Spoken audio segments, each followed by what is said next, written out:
Welcome back to Shore Garage. So here's what I got going on. I got the new motor for the Dune buggy. I have a new place now. I have a new little workshop. And let's go check out what we're doing. The old motor is totally gone now. I removed the coilovers, set them aside.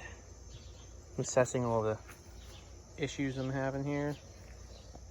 So I decided to redesign this whole rear suspension.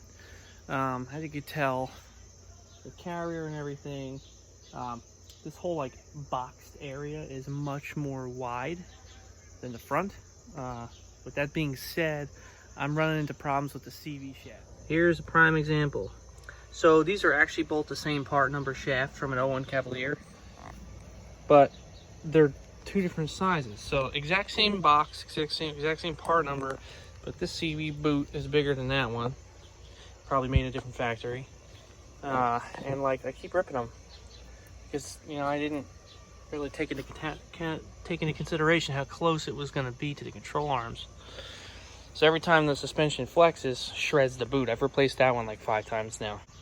So what I have in mind is basically everything you see here from the back of the seats, the back part of the frame, this way, I'm going to cut off completely.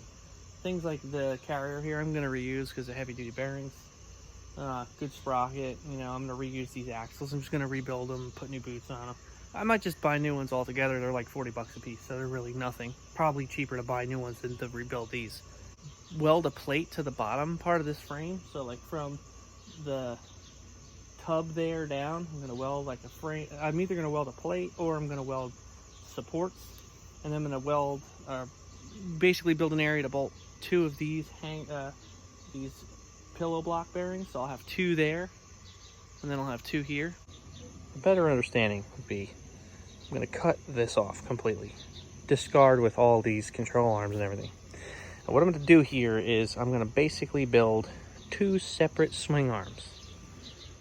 Okay, and now what I'm going to use is I'm going to basically build supports here and here.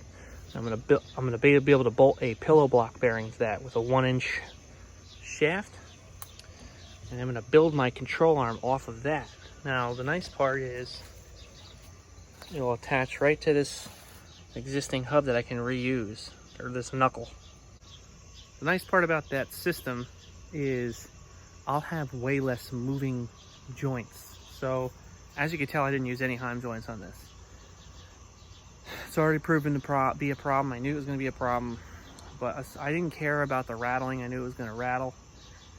With the motor so damn loud, you don't hear the rattling. What you do hear though, or what I do, the problems I am having is bolts are running out on me all the time. No matter how much I lock them down, no matter how much I Loctite them, they make their way out. Here's an example. That bolt right there has run its way out like so many times. With that being said, now the new setup will have 2 pivoting points. Well, really 1 pivoting point, but 2 bearings. And that's the thing, it's going to be bearings. They're not going to be bolts through a hole. They're going to be actual bearings. So I'll have technically two pivoting points there, 2 pivoting points here. So basically I'm going to eliminate a lot of the pivoting points on this. I have 16 pivoting points. I got 4 pivoting points per control arm.